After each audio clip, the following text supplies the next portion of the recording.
Labour seem to only have two ways of dealing with things that are potentially harmful for us. One is to ban it altogether, and the other one is to tax it into oblivion. So it's still available, we can still hurt ourselves, those around us, or the environment, or whatever it happens to be, but it's just going to cost us more. That is Labour's solution to everything. And after we saw this new Labour government decide they're going to bring back a ban on junk food advertising, in a move which can only be really described as nanny state, they have now turned their attention to the pubs and to the consumption of alcohol here in the UK. Is Nanny Keir after your beer? The Daily Mail asks. Labour minister suggests pubs could be forced to slash their opening hours in a bid to tackle harmful drinking.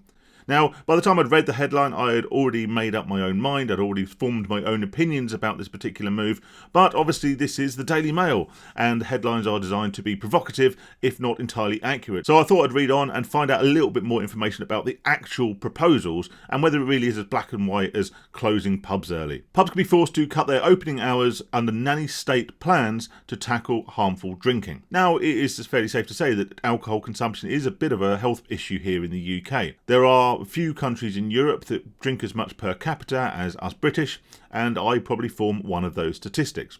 So I think I'm in a respectable position to give my opinion on whether I think these measures are likely to reduce people's alcohol consumption. Public Health Minister Andrew Gwynn said the government is looking at overhauling the licensing laws in a drive to boost the nation's health and tackle antisocial behaviour. So they're not just doing it for health reasons, they are doing it to help reduce the antisocial behaviour that is often associated with people who are drunk. He indicated the measures being considered include tougher action against irresponsible landlords and, far more controversially, tightening up on some hours of operation. Now, in this country, it is already illegal for someone in a pub or bar to be served alcohol if they are clearly already intoxicated. So once again, as is quite often the case here in the UK, this isn't really a need for a new law, it is merely a requirement for the enforcement and the upholding of a law that already exists to prevent people from getting overly intoxicated. The proposal, which comes just a month after it emerged that Labour is planning to ban smoking in beer gardens. Yes, there you go, I forgot about that one. That was another encroachment on our personal freedoms, wasn't it? So basically you're being pushed further and further away from the venue you were in. So this triggered an immediate backlash in the licensed industry. And I've spoken before how the licensed industry was in a very bad way here in the UK, with many pubs shutting every week. And this was before the COVID pandemic helped put yet another nail in the coffin. Successive Tory governments have done very little in order to help the licence industry, particularly after their closure for the better part of 2 years during the COVID pandemic, and the really punitive, restrictive measures they put with regards to table service and having to have a substantial meal. Do we all remember that? Scotch eggs and all of that sort of stuff. After the first wave of the COVID pandemic, they have done very little to help revive a struggling industry. We have seen an almost halving of the number of pubs here in the UK over the past decade. Much of this can be attributed to more stringent drink driving regulations, the banning on smoking indoors inside pubs, which I think should be, again, a matter of personal choice or down to the licensee as to whether or not they permit smoking in parts or all of their premises, but also to the increased cost of alcohol over the bar and the reduced cost of alcohol in supermarkets and other outlets. Sorry to interrupt the video, only 5% of the people who watch these videos regularly are actually subscribed. If you don't mind just hitting that subscribe button, it's completely free, there's no obligation, you can unsubscribe at any time and there would be no hard feelings from me. There's also a link in the description below if you fancy buying me a pint. It says buy me a coffee, but a pint's much better, isn't it? Particularly on a warm day like today. Anyway, back to the video. Mr Gwynn's move comes against the backdrop of growing concerns within the Department of Health and Social Care about the rising costs of treating preventable diseases such as cancer, obesity and type 2 diabetes. I don't actually have the data. I spoke about this previously when I talked about the smoking ban. It is still a fact that smokers are a net contributor to the NHS, even though smoking, yes, is a cause of many preventable illnesses. I would be interested to see how the statistics for treating alcohol-related illnesses measures up against the amount of revenue generated by the taxation on alcohol, both in licensed premises and off-licence. Speaking at the Labour conference in Liverpool, Mr Gwynn said the government's Chief Medical Officer, Professor Chris Whitty, has shown ministers slides that reveal that he loves a slide, doesn't he? He loves a slide. Remember that? Next slide, please. Blimey, every night I heard that. I don't know why I continue to watch it, to be honest. But there you go. There was nothing else to do, was there? Anyway, Chris Whitty has shown ministers slides that reveal the cost of treating preventable diseases currently accounts for 40% of the NHS budget and would rise to 60% if trends continue. He said there is enough money to carry on with the rate of demand stressing alcohol harm is one of the key areas. The availability of alcohol, the harms of overdrinking, domestic violence, the licensing laws. While licensing decisions are a matter for the Home Office, a clampdown in licensing hours could cut crime as well as improving health. Now, there's absolutely no doubt in my mind that the reduction in the consumption of alcohol as a whole here in the UK would reduce crime, and it would improve the nation's health. Many crimes, particularly violent crimes or petty crimes, are committed whilst under the influence of alcohol, and alcohol is a massive contributing factor to a large number of preventable illnesses. However, the main overarching question is it down to the government to control what we do to ourselves? Is it down to the government to basically interfere and control every aspect of our lives if something is potentially harmful for us? Because taken to the nth degree, this would mean that we would be restricted to a very limited amount of foods. We would not be able to smoke, not be able to drink, not be able to gamble. All recreational drugs would be completely illegal, and we would be prevented from many leisure activities which we could deem to be dangerous or potentially harmful to us. So at some point, I believe a line has to be drawn. And where is that line to be drawn? Actually, there's a big win for the Home Office because a lot of domestic violence they have to deal with is a direct consequence of alcohol, the Minister said. Now, bear in mind, we're talking here about the limiting of licensing hours for licensed premises, such as pubs and bars that serve alcohol on licence. Talking here about domestic violence is kind of, I believe, a fairly moot point. Alcohol is far cheaper off licence. You can go to the supermarket and for the price of 2 pints in a pub, you can buy a bottle of vodka. For the price of 3 or 4 pints in a pub, you can buy a case of beer. It is far, far cheaper to drink at home. Therefore, dare I suggest that with a few exceptions, and every pub's got one of these exceptions, the people who have a real alcohol problem, and particularly those who have a problem dealing with the effects of alcohol, such as those who get violent and commit acts such as domestic abuse, heinous crimes in and of themselves, are people who are more likely to be stocking up on the cheap booze down the supermarket rather than those who are actually going and using the licensed premises, which this proposed regulation seeks to control. These are discussions that we have got to have, even if it's just about tightening up on some of the hours of operation, particularly where there are concerns that people are drinking too much, he said. Now, I know a pub here in the town that I live that starts serving alcohol at 9 a.m. 7 days of the week. There'll always be a certain cohort of people who use that pub at 9 a.m. And some of these, dare I say, will be people with alcohol issues. But if you restricted that and said they can't open till noon, these people would either drink at home before they came out, or they'd just come out at noon instead and go home a bit later or drink a bit faster. If people have a problem with alcohol, they will continue to drink, regardless of whatever legislation you put in their way. If they were to go the full hog and ban alcohol altogether, well, we saw what happened with prohibition in the States. It would simply drive the demand underground and line the pockets of organised crime. It doesn't seem that long ago, really, that we brought in 24-hour licensing, and very, very few pubs actually ever really applied for the 24-hour licence. Many of them just use the legislation to maybe extend their opening hours by an hour each end or something like that, just to get a bit more late-night trade in. If you are to limit the licensing hours, then I think the people you are really putting at a disadvantage are maybe those people who work shifts.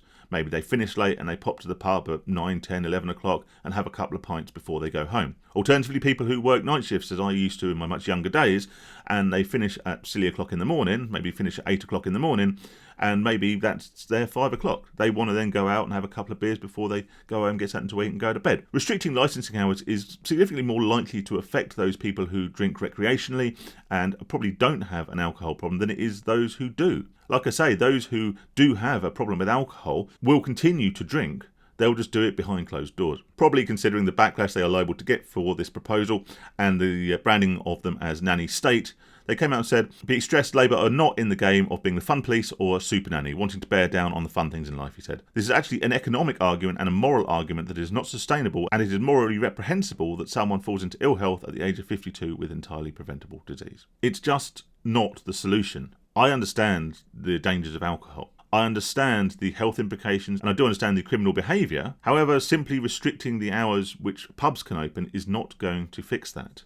All that's going to do is be another nail in the coffin for an already dying industry. Chris Snowdon, head of lifestyle economics at the Institute of Economic Affairs, said the last Labour government's decision to relax licensing laws was a great success, but it seems the new government wants to hammer pubs in any way it can. Like I say, it was a Labour government that introduced the 24-hour licensing. We already have 50 pubs a month closing, and any move to ban outside smoking and restrict hours will put more at risk. Absolutely. Mr Nichols added, at no point have the government raised major licensing reforms as part of our detailed discussions on how to unlock growth. And the sector would be extremely disappointed to have this dropped on them without consultation. So it seems like Keir Starmer and his cabinet have actually consulted already with the licensed industry and have not up until now made any noises about the restriction on licensing hours. Now, with Keir Starmer being relatively newly elected, we have already seen this happen in a few instances where there have been no noises made about potential policies and then they have been dropped on us, quite often without preparation, without warning. And as we saw with the removal of the winter fuel allowance for older people, with no real impact or risk assessment taking place prior to the legislation or the changes being brought in. At the time when hospitality businesses continue to face enormous challenges, forcing 50 pubs a month to close, the sector needs certainty and a strong licensing framework with decisions made locally in a way that directly benefits the communities they serve. And there's certainly something to be said for that, isn't there? That the licensing hours for premises that serve alcohol maybe should be determined by their location. For example, the licensing hours for a community pub in a village would probably serve to be very different to those of a town centre bar, which is not near any residential premises. The last thing anyone needs are half-baked plans thrust upon them to the detriment of trading. And again, we saw this, didn't we, during the pandemic, where these partially thought-out rules were brought in regards the substantial meals, regards the table service, regards the bubbles and who you could sit with and where you could sit and how far apart the tables had to be. Barely thought-out policies, which meant that the pubs could reopen, therefore attracting all the costs of heating and lighting and rent and rates and all the rest of it, but maybe couldn't operate in a way that made them profitable. Maybe they're actually better off closed where they weren't having to pay for heating and lighting the building, for staff, etc., than they were when they could reopen with incredibly restrictive measures, which meant they were only able to offer a significantly reduced capacity and significantly reduced service levels. However, Professor Sir Ian Gilmore, Chair of Alcohol Awareness UK, said, "We welcome any move by this government to reduce the alcohol harm using evidence-based policies such as tackling licensing hours." Dare I say that if they significantly reduced licensing hours, it would have some impact on people's drinking. If you shut every pub at 9 p.m, then it would reduce some people's alcohol consumption. For example, I very infrequently drink at home. If I do drink, it would be in one of my local pubs. And if that pub shut earlier, then I would leave earlier. I think it would have a very limited effect on me, but also it would have a very, very limited effect on the overall health of people here in the UK, and also the level of crime that is committed while people are intoxicated. So yes, it may to some extent and to a very small extent reduce alcohol-related crime, and it may to some very minor extent improve the overall health of the nation. However, we do have to look at the wider impact on industry, on people's jobs, people's welfare, and also on our individual liberties and freedoms. He goes on to say, however, this must include off-trade premises as well as pubs and bars. It's scandalous that a bottle of vodka can be bought at 2 a.m. in a petrol station. Now, personally, I don't really see how the ability to buy alcohol at 2 a.m. in the morning is particularly scandalous. If someone's working a night shift, maybe that's their drink to have when they watch the telly when they get home from work. Who's to say? An alcohol bought at 2 a.m. in the morning from a petrol station is no more or less harmful than alcohol bought in a pub at 4 o'clock in the afternoon. People's attitude towards alcohol and people's relationship with alcohol is the key factor here. If someone has a problem with alcohol, if someone is an alcoholic, then they will get their alcohol during the hours of opening and they will just drink it whenever they want to drink it. Alcohol being available 24 hours in shops is not the problem. And limiting the licensing hours of pubs and bars is simply going to drive more demand to these out-of-hours type of stores. We would also encourage government to take action through duty rises and minimum unit pricing to tackle the bargain basement cost of alcohol in the supermarkets and off-licence, which is the main driver of 30% increase in alcohol-specific deaths since before the COVID pandemic. Now, it's the COVID pandemic when people were trapped indoors and there was very little to do. We did see a significant increase in alcohol consumption.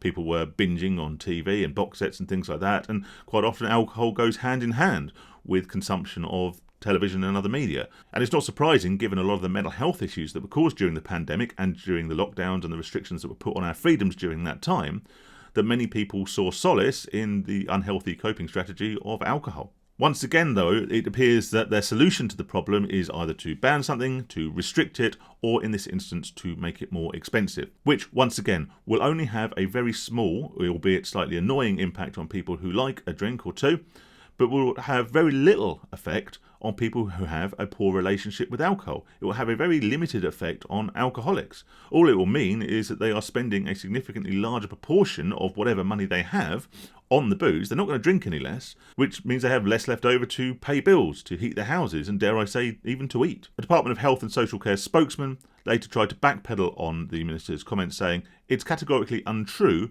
that the government is considering changing alcohol licensing hours. I said at the very start of this video that this is a story by the Daily Mail with a headline that is designed to be provocative and ends with basically someone rebuffing the claims that the entire article is based upon. However, I don't think it's an irrelevant topic. I think it's something that the government is likely to consider. They will always look to tackle drinking in the same way they look to tackle smoking, and ways they look to tackle the motorists through increased taxation on fuel, increased road tax and other carbon emissions-based levies, which they always seem to be coming up with. However, I think where possible we should resist any encroachment onto our freedoms, irregardless of whether it's something that directly affects us. There are very, very few of us who don't have some form of unhealthy habit or don't do anything that could be considered harmful to us, to those around us, or to the environment.